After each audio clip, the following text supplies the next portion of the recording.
God. Dude, they're like running out of runway. These are the big boys.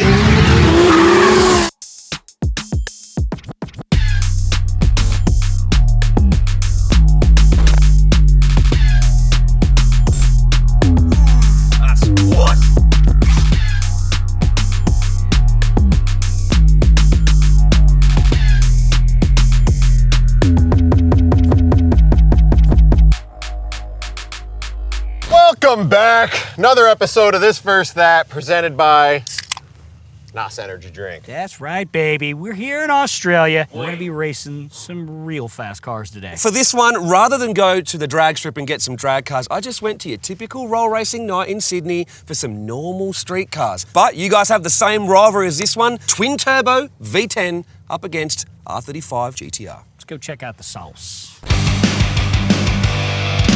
All right, man. Who are you? What'd you bring here today? My name is George. I've bought a 2016 Audi R8. Currently got a Precision 2,000 horsepower package on it. 2,000 horsepower. Yeah, the ladies love it. I get lucky every night.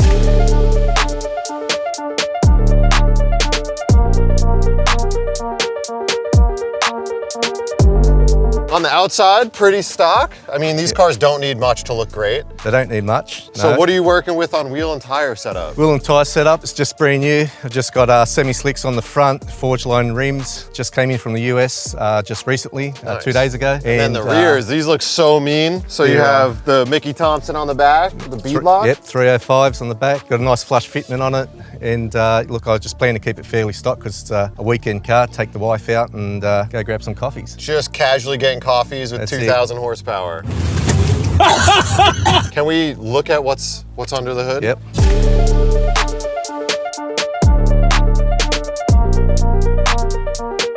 I love the rear end of this car. That's not the factory placement for exhaust tips, right? No, it's not. Precision actually modified made an exhaust system, titanium, I think 4-inch straight out the back. And they made that little grill. They made the grill. It's all custom. God, it looks so cool. All hidden bolts and so forth, so they did a really good job in there. What do we got here? So this is the 5.2 V10? 5.2 V10. It's got the inner chillers, again from Precision. They've custom designed. They've got their own package. They've also got the manifolds. Basically what they do is just develop all their parts themselves. Obviously not the clutches, they're Dodson clutches. Yep. So is this a billet intake manifold? Billet intake manifold. So you got the Plasma Man clamps. Plasma Man clamps. It's got PPG box. What turbos? 76. 276s? Two 276s. Ooh, can we see them back here or no? You can just through the grill. Just peek it out. Just over man. here. What's that red button right here? Oh, don't press that. That's the fire extinguisher. Okay, That's well, just press in that. case. Wait a minute. So you said 2,000 horsepower. 2,000 horsepower. Today we sort of ran it around 1,500 or 1,600. Because no prep, so No you can't prep, really so put it down even though it's all-wheel drive. And it's only my second time out in the strip. Oh, man. This is madness. Basically just hand us the keys and hold the steering wheel, so We assume the inside is completely stock. completely stock. Amazing. The criteria from my wife is you need to keep it stock, so I'll put 2,000 horsepower in it. It's fair. That's fair. We got 2 full interior cars here today on This Versus That, so let's go check out the next one. I've been lucky to be around motorsports for a long time, and one thing I've learned after all those years is that brakes are your key to speed. And that's anywhere from grassroots racing, road racing, rally, circle track, all the above. Hawk's entire range of pads, that at the very top, you can get up to 2,000 degrees Fahrenheit of operating temp, and all of that in an inexpensive upgrade. So once you pick the right pad, brake fluid is your next key item. Change it often, get the right temp range. I use Hawk HP 660. That's a really good higher temp range, so you could get the brakes glowing red and you still won't boil over, you still won't get that brake fade. Go to hawkperformance.com or hawkperformance.com/motorsports. They got fancy charts so you can pick the right pad for your car, for your application. Just get it done, save that money, spend it on power mods. All right, we're with Joe from Precision Racing. He started off as a Barra guy, then he became an R35 GTR guy, and then a twin-turbo V10 guy. All you need to know is he makes cars really fast, and he loves sneaking me into Lamborghini owner cocktail parties. Remove your clothes. How are you, man? How you going? How you going? That's a story for another time, right? Pleasure to be here. Thank Okay, you. so this is the latest customer build. Whose is it? Yep. What year model is it, etc.? So this is Nathan from Queensland. It's a PR16 build, 2008 R35 GTR. Pretty much the Everything that's included in the PR16 package is 1600 horsepower. This one made 1650. We snuck a little bit more in, and it's pretty insane.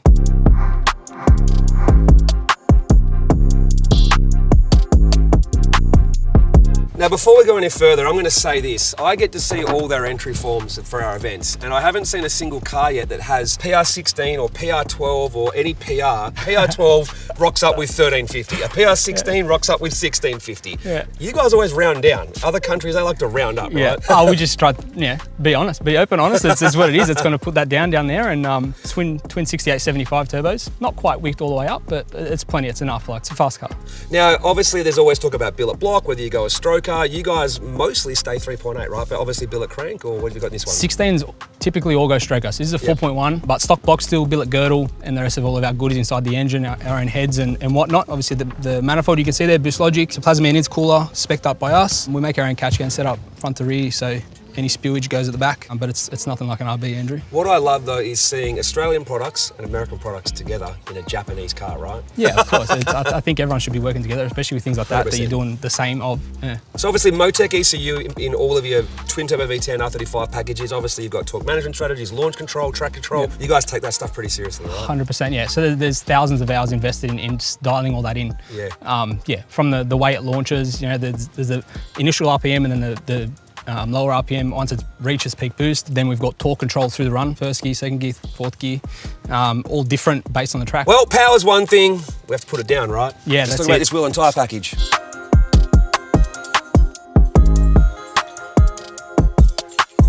I see factory brakes. I get scared when you put smaller brakes on, whether it's Skyline JeeDeeAhh or R35, but... So fronts are factory, Yep. factory R35 brakes with the CCO Performance 18-inch fronts. Yep. The rears, we do have to drop them a bit smaller, so they're like a 350Z style caliper with the 15-inch CCO reels at the back. B-locks, Mickey Thompsons, M&H's. And other than that, this car's Pretty well stocked, right? Maybe the baby seat in the back is probably... Whoa.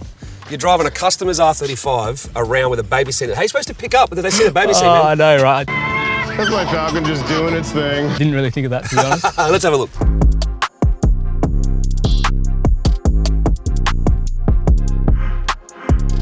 I'm not going to lie, I miss having a factory interior Skyline GTR to drive around in because it's pretty much just a couple of carbon bits, right? Yeah.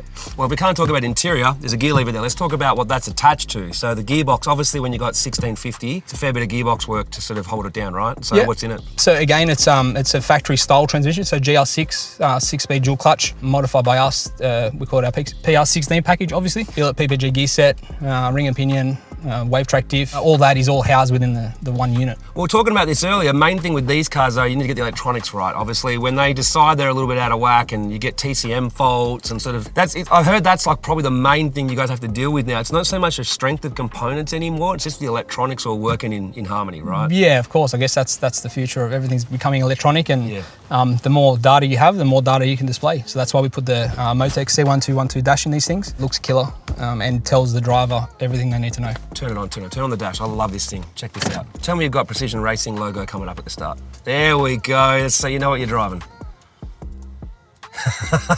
Best part is you can put anything in there. I know a guy that literally had the Pornhub logo come up and he turned his dash on.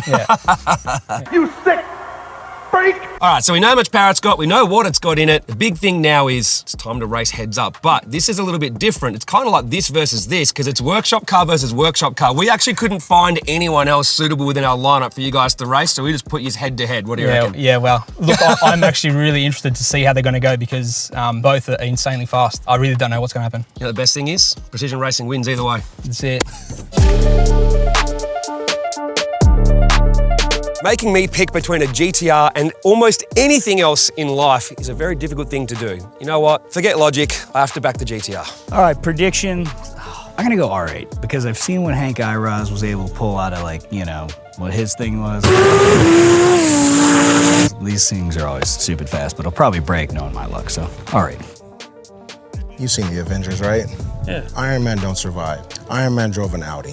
He didn't drive a GTR. My instinct tells me to go with the Audi because I've seen what the Audi can do, but the inner fanboy in me wants to see a right-hand drive GTR win, so I'm gonna go against my instinct and pick the right-hand drive GTR.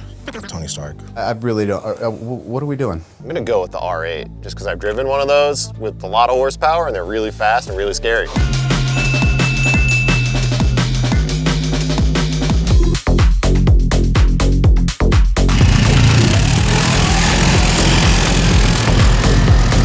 Oh man, this is gonna be a heater. This is big. So these are the big boys. These are big boys. Huge. They're both from the same shop. They know each other, so at least it's a friendly rivalry. So you look at it this way, no matter who wins, the shop wins. Is this a bro down? It's a bro down.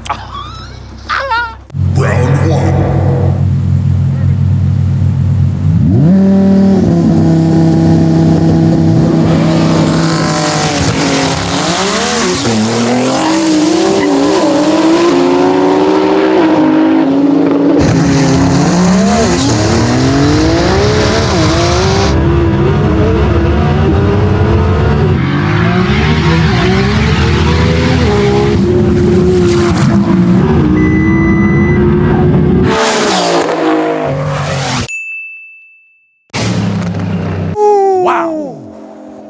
That's how you do it. That is how you do it. You let him build his boost, and you could tell right as that thing was like, and then you dropped. That was good, Gary. I'm learning. That was a good flag, Gary.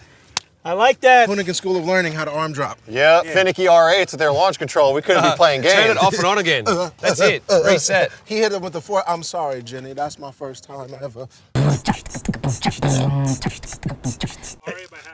Wow. I reckon that's just straight to let's just do 1500, I reckon. Or we just do another heads up to 1,000. Let's see what they want.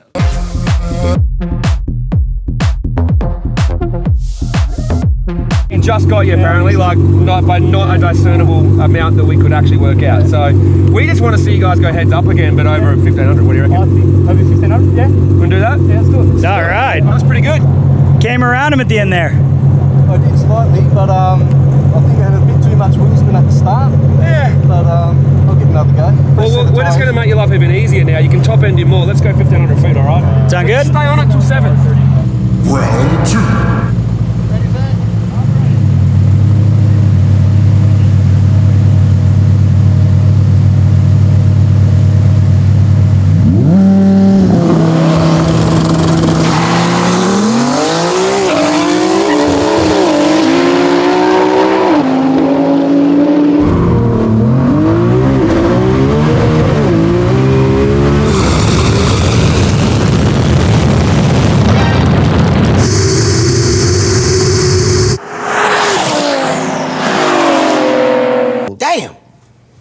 I'm sorry.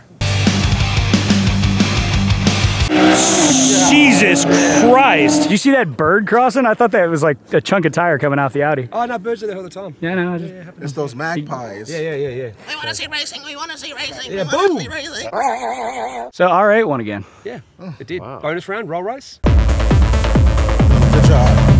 Keep it up, my boy. So here's what we're gonna do. Roll race to 1500. Me and Vinny are gonna take the Kubota. Down to go watch the big end. Yeah, let's go. Bonus round.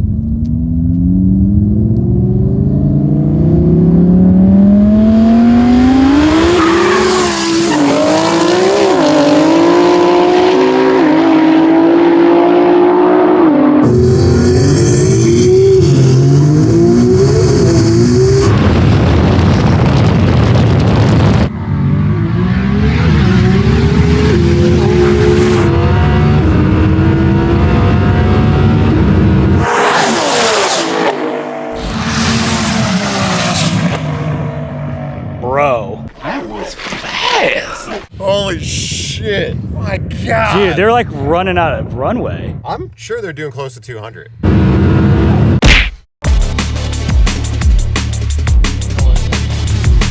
Man, what the hell? These things are so damn fast.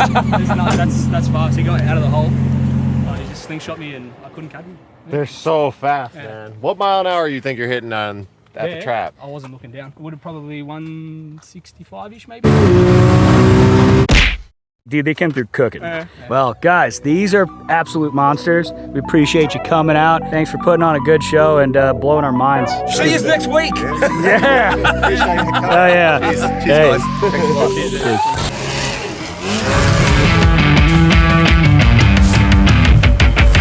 Gymkhana 7 had all the best things in it. The Hoonigan, Los Angeles, crazy moments like the lowrider slide. But one of the parts about Gymkhana 7 that I love the most is you really put effort into how it all looked, how it all came together. The livery on the Hoonigan was something completely different. We wanted it to be very unique. It was Ken Block and Hoonigan, but we also wanted it dark and tough and have this angry look to it, right? Because it needed to match the car. And then we needed to add a pop color to it, but we tried all these different colors. We tried red, we tried all this stuff, and there was something about adding color that took away from what made it look so tough. And we ended up settling on this bronze color. And then when it got into the film, we wanted to do something completely different. First thing is Ken not wearing a race suit. He's got a leather jacket on, actually a really cool leather that was painted by one of them.